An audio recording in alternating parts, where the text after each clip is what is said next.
que é esse sujeito na frase? A teacher tá sempre falando disso quando a gente fala de gramática. Quem são eles, né? O que eu faço com isso? Qual é a diferença do português?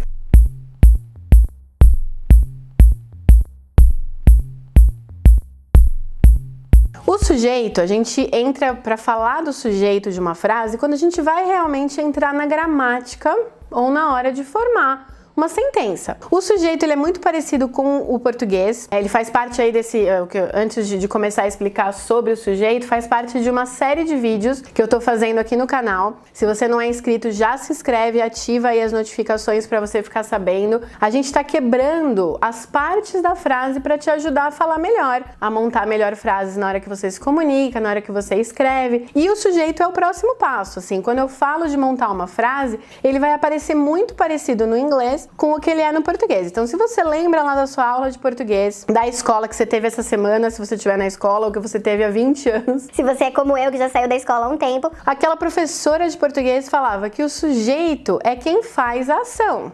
O sujeito é a pessoa que executa uma ação. Então, numa frase, por exemplo, Paul cleaned his room. Paul cleaned his room.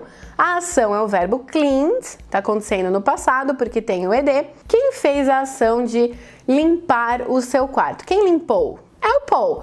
Então, o Paul realmente é o sujeito da frase. A gente usa do mesmo jeito no inglês, porém, a gente sempre se confunde um pouco na hora de você substituir esse sujeito por pronomes. Tem um vídeo que eu fiz também, que eu vou linkar aqui na descrição, falando desses pronomes, mas eu posso substituir o Paul pelo pronome ele. Ele limpou o quarto. Então, em vez de ser Paul limpou o quarto, ele limpou o quarto, a gente substitui o Paul pelo he. O he continua sendo o sujeito. Quem limpou o quarto? Ele. Então, mesmo que você esteja usando um pronome, que você não esteja usando o nome de alguém ou o nome de alguma coisa, a gente também tem isso como sujeito. Só que, dica, e super dica, coisas que não acontecem no português, mas acontecem no inglês, a gente vai usar, às vezes, um sujeito que não existe, que não, no português a gente chamaria de sujeito indeterminado, no inglês a gente precisa ter essa palavrinha lá, ela não pode desaparecer que nem no português. Calma que eu te explico. Então, em português eu posso falar, por exemplo, está chovendo.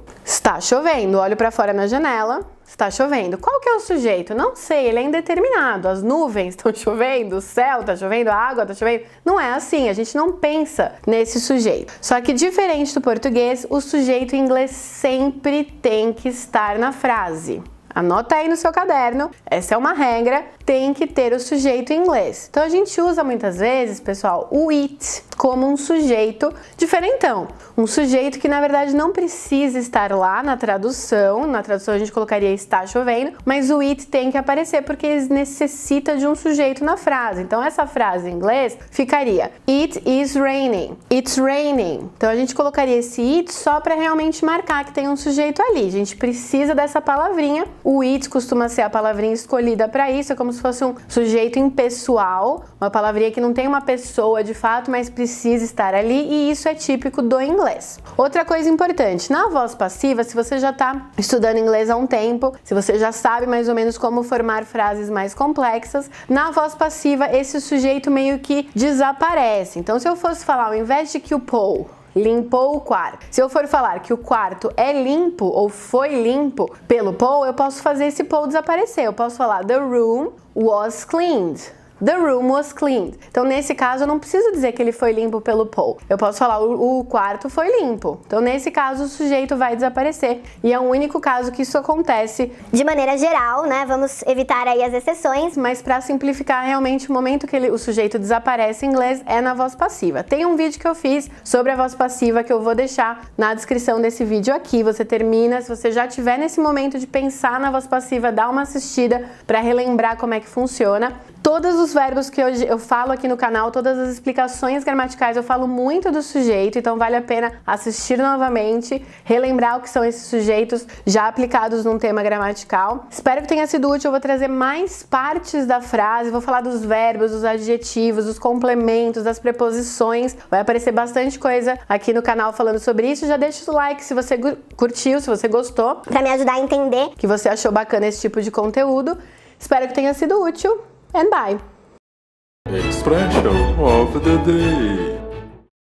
E a expression of the day de hoje é uma expressão bem gíria, bem atual, Bem jovem, né? Olha eu aí tentando trazer. as palavras jovens para você. A expressão é that's lit. That's lit. Então esse lit tem a ideia de irado, da hora, massa, incrível. Então é uma expressão mais jovem mesmo, é uma gíria bem informal, então não vai usar isso numa entrevista de emprego, numa coisa mais falando com o seu chefe, mas pra você que assiste muita série, que ouve muita música, às vezes entrevistas de umas celebridades aí mais jovens, mais hips, esse that's lit tem essa ideia de é irado. Ele na verdade é o verbo passado, né? O passado particípio do verbo light. Ele tem a ideia de acender, então isso é aceso, isso é muito brilhante, isso é muito da hora, muito demais. Dentro de uma frase eu posso usar wow, we are going out tonight, that's lit.